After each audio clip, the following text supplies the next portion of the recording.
L'accès à la cité de Boulungu dans la province d'Ikwilu est devenu un véritable parcours du combattant.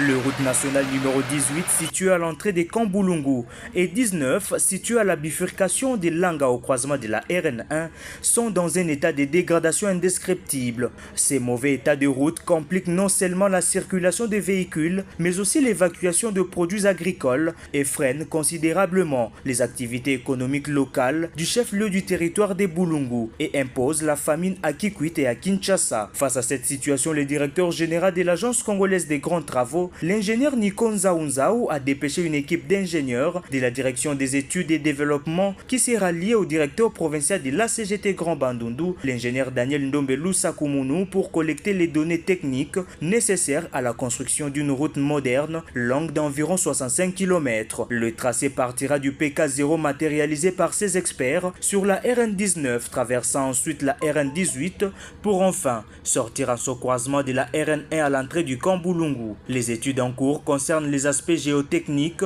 topographiques, hydrauliques, routiers et les ouvrages d'art. Elles permettront de concevoir une route durable reliant Boulungu et plusieurs villages riverains jusqu'à la RN1. Au cours de cette mission, l'équipe de la CGT a relevé quelques points à problème, notamment au PK1+500 où une érosion a été signalée et elle fera l'objet d'une prise en charge. Par ailleurs, la rivière Punza a été visitée et pourrait servir d'exutoire pour l'évacuation des eaux de pluie. Sur son chemin, le directeur provincial de l'Agence congolaise des grands travaux du Grand Bandundu a inspecté le pont de Lusanga jeté sur la rivière Kwenge, situé sur la RN19, vieux de plus de 35 ans, qui se dégrade du jour au lendemain, nécessita des interventions urgentes. Il suggère également que le kilomètre restant sur la RN19 soit intégré dans le projet, afin de désenclaver toute cette région agricole. Cette mission de collecte des données soutenue par les autorités provinciales et le notable de la région, dont le professeur Casimir Eberond Kolongele, élu de Boulungu, marque une étape cruciale vers le développement de cette entité. Signalons cependant que ces ingénieurs de la CGT avaient bien avant échangé avec l'administrateur du territoire de Boulungu, Gu Kabula, à qui ils ont présenté les civilités et les objectifs de leur mission. Le premier citoyen de Boulungu enthousiaste y voit déjà la main du président de la République, Félix Antoine Tshisekedi Tshilombo, surnommé ici Beto Mouelon, s'est posé sur leur territoire. Il espère que cette fois-ci, le développement sera au rendez-vous et que les échanges économiques reprendront normalement, mais aussi les sourires reviendront sur leur visage.